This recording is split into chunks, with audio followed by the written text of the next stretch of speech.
What's going on? This is a quick preview of Cheetor, of some customization that I did to him because I did not like the fact that the Netflix version does not have the blue paint on the legs that the regular version does, and also on the tail fin of the tail weapon as well as on the forearms. So I just did a little quick paint here.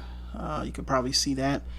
I didn't probably have the right shade of blue because this is like a Gundam marker, but I did it so that, you know, it just looks even more screen accurate than it does before.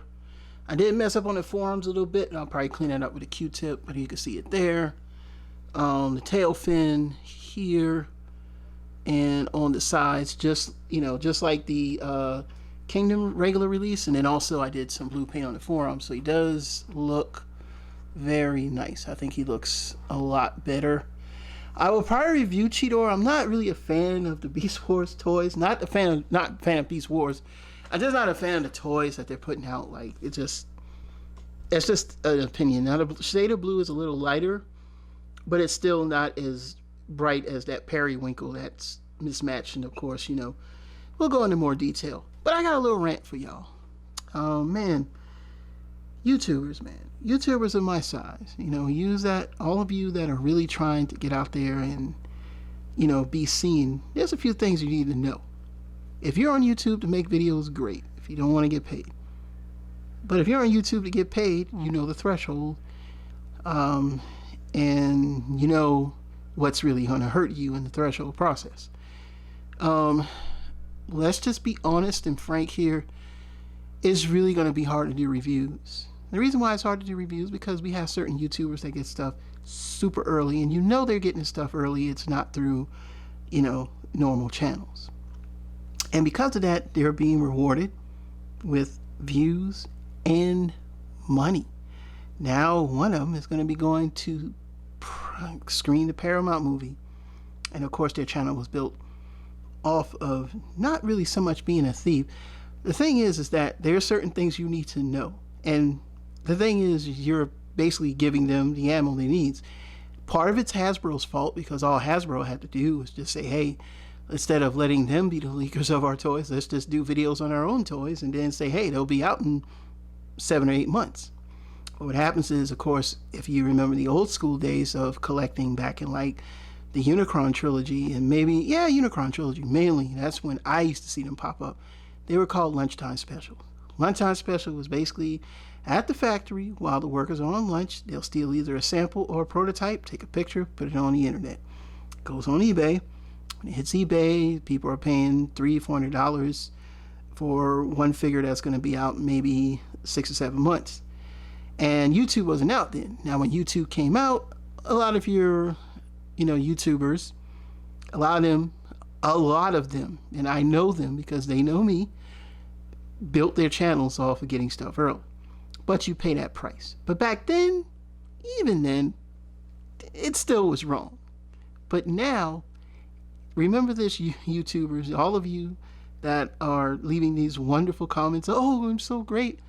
Oh, it's great. You know what I'm saying? It's awesome, So just remember, YouTubers, when you're out there and, people have pretty much gotten the views they need off of that toy, once that toy is released, it trickles down to the next, of course, the normal high volume YouTubers with a lot of subscribers.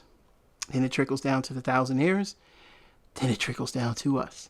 The key difference is you need to know, to be monetized, you got to have 1,000 subscribers and 4,000 watch hours, which comes out to roughly 240,000 views. And the views are harder to get than the actual subscribers. Plenty of people with 2,000 and 3,000 subscribers and don't even have close of half of the watch time. That lets you know your base. And personally, I would not want to have a lot of subscribers and no watch time. That would kill me. It's like, why would you subscribe? You're not watching my videos,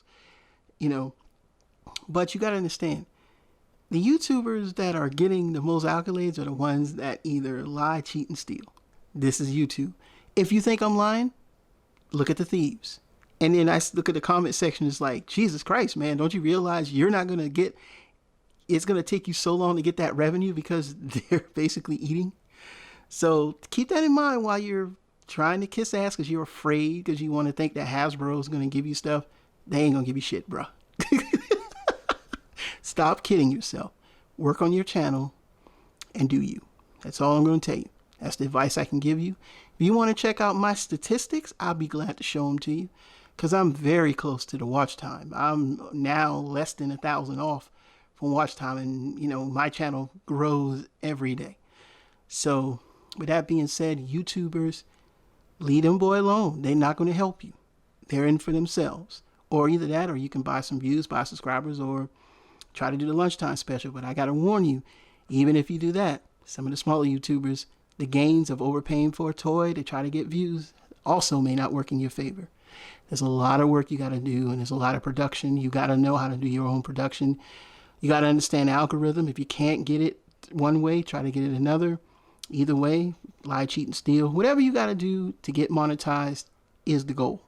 And if you ever want to come after me and say, I got views, bruh, my views come from my strength. Take that. All right, everybody. This is Super Robot Ed, just giving you a quick rundown of the YouTube space and, you know, realizing that, hey, these people that ask you kissing are taking money out of your pocket. Remember that. Peace.